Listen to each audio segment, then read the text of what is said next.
We're constantly just bombarded with economic headlines, right? Big, bold claims about how to fix the economy. But how do you separate the hard facts from, well, someone's passionate opinion? That's exactly what we're going to untangle today by looking at the world through two fundamental lenses of economics: positive and normative. I bet you've heard something that sounds almost exactly like this, probably a dozen times. It sounds so confident, doesn't it? So clear, like it's the obvious solution. But if you really stop and think about it for a second, what is this statement really saying? Is it a proven fact? Is it a strongly held belief? Or is it maybe a little bit of both? And that right there, that's the million-dollar question. Figuring out how to answer this is pretty much the key to cutting through all the noise you hear in economic news and everyday debates. To do it, we need to learn how to see the world through two very, very different lenses. Okay, so let's pick up our first lens. I want you to imagine this one's like a super high-resolution camera pointed right at the economy. Its only job is to capture reality exactly as it is. We're talking no filters, no editing, no adjustments. It's just showing us the world of what is. So this is what we call positive economics. Now, the two words you really want to lock in on here are objective and verifiable. You should think of this as the science part of economics. It's all about cause and effect relationships that you can actually prove or disprove with data. And what's super important is that it never, ever judges if something is good or bad. It just describes what's happening. And here's what makes it so powerful. Any positive statement is testable. Take this classic idea from Economics 101. We can actually go out and investigate this. We can look at sales figures, we can run studies, and we can see if it holds up in the real world. Now, the statement might end up being right or it might end up being wrong, but the critical thing, the thing that makes it positive, is that we can test it with evidence. All right, so that was the lens of pure facts. Now, let's put that one down and switch to our second lens. This one gives us a completely different picture. This lens isn't about seeing what is, it's all about imagining what could be, or more importantly, what we think should be. Welcome to the world of normative economics. You can hear the difference right away, can't you?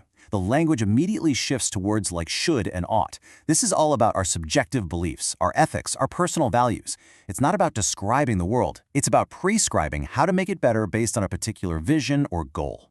And here's a perfect example of a normative statement. Now, you can argue for this, or you can argue against it with a ton of passion. But here's the thing, you can't prove it true or false with a spreadsheet full of data. Your position on this depends entirely on your personal values, what you believe about fairness, about responsibility, about the role of government. It is fundamentally an opinion. Okay, so we've looked through the lens of what is and the lens of what should be. Now for the fun part. Let's put them right next to each other to really hammer home the difference. This little table lays it all out perfectly. Let's just walk through it. First up, the nature of the statements. One is objective and all about the facts, while the other is totally subjective and based on values. Next, testability.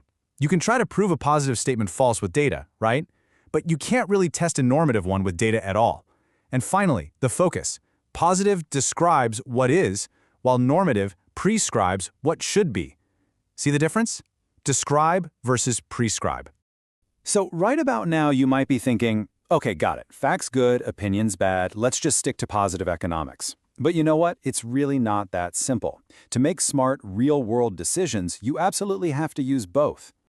And here's how they work together. Think of it like this. Positive economics gives you the map. It tells you, hey, if you pull this lever over here, this is what's likely to happen over there. It gives you that factual foundation.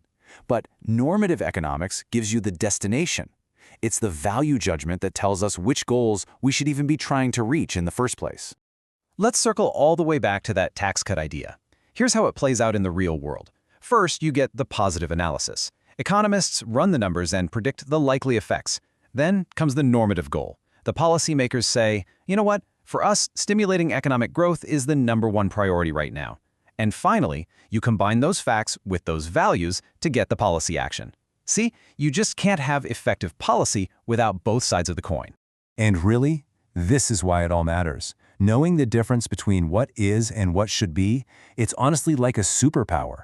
It lets you instantly spot what's a fact versus what's a value judgment in any argument. It makes you ask, okay, but where's the evidence for that? It turns you from someone who just passively listens into an active, critical thinker. So, I'll leave you with this one thought. The next time you hear someone make a big economic claim, whether it's a politician on the news or your friend at the dinner table, just pause for a second. What's the very first question you're going to ask yourself? Are they telling me how the world is, or are they telling me how they think the world ought to be? Just answering that one question, well, it changes everything.